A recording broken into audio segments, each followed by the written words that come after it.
One of the saddest days in racing history marks a melancholy milestone. It was 25 years ago, Bristol Spring Race Weekend, April 1st, 1993, that Alan Kulwicki was killed in a plane crash while trying to land at the Tri-Cities Regional Airport. Thanks for joining us on It's Bristol, Baby on this somber anniversary. I'm Casey Getz alongside Heather Williams. PJ Johnson, Mike Lucas will join us later in the show. And Heather, it's hard to believe it's been 25 years since Alan Kulwicki's death on his way here to Bristol Motor Speedway. Yeah, it's really interesting talking to some of the people that were around the track and around the sport at the time that this happened, because they remember that day like it was yesterday. Winston Cup champion Alan Kulwicki's racing career came to an abrupt end Thursday night. The 38-year-old race car driver was killed in a fiery plane crash in a rural neighborhood in Blunteville, Tennessee. Obviously, that night in itself was very emotional, very draining. Several of us were up all night. I just remember just falling over basically, and my wife came running and said, "What is wrong?" It was a night that shook the racing community to its core. The night NASCAR lost its champion. When you lose your champion mid-season while they're celebrating, that's always going to be a very sad moment. Alan Kulwicki wins the Food City 500. And Kulwicki was not just any champion. He was a driver and an owner, revolutionizing the sport in ways no one had before. He was a really smart guy. And what I did see in his interviews, I always thought real high of him, and his relationship with his team and the media. I thought he did a great job. Alan's theme song, if you would, at the championship banquet that year was Frank Sinatra's "I Did It My Way." He was very focused. He wasn't the easiest person in the world to work with, but he was very focused on what he wanted to do. He turned down offers to work with some of the mega teams and the multi-car teams like Junior Johnson because he wanted to run his own show. Chris Carrier first met Kulwicki when he was driving for Ed Whitaker Racing, and he saw firsthand all the work Kulwicki put in to being one of the top drivers in the sport. I think that the sport, the business, the community of NASCAR racing, especially Cup racing, was basically in shock. Nobody ever did this before. There was a lot of guys who tried driver-owner situations, and some of them failed miserably. So his sudden loss left an impact few in the sport had experienced before. I remember being there. I was doing the PA at Bristol, and I remember that hauler going around the track and leaving. I mean, I think we were all walking around in shock, and it was just hard for the team. They had lost their driver, their team owner, and so here, I think they didn't know which direction to go other, than just to come to the track. And they took 2 or 3 laps and then just pulled out of the track, and it was just like part of your soul left with it, and it was very emotional. And even as the sadness of the loss of Kulwicki lingers, some 25 years later, it was an extension of a family that you had lost a member of.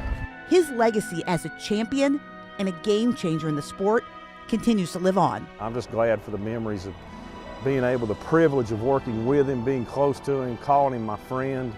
And it's one of the things that I'm most thankful for, being part of this sport, is to know a guy that I know could have been, he could have rewritten the record books had he lived a longer life. 25 years ago, we lost a NASCAR champion. I'm here with 2 people that were here that night in Bristol when the crash happened. Lori Worley, David McGee. Lori, let's start with you. What are your memories of receiving the call that there had been a plane crash? Well, I was working in the newsroom that night, and one of our beat reporters was listening to the scanner, and it came across that a plane had gone down, and that they thought that it was a NASCAR driver aboard. And I've told this many times that I had talked to Dale Earnhardt earlier in the day and for a story, and he had told me what time he was flying in that night. So when I heard that, wow. I was almost physically ill.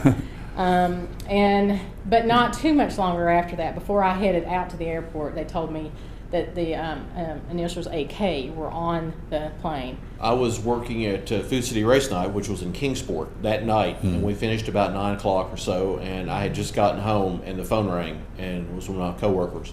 And he'd gotten the information. He called me and said, we may need to get out there. I had just gotten to bed, and my sports director called and said, hey, you ever heard of Blountville, Tennessee? And I went, no.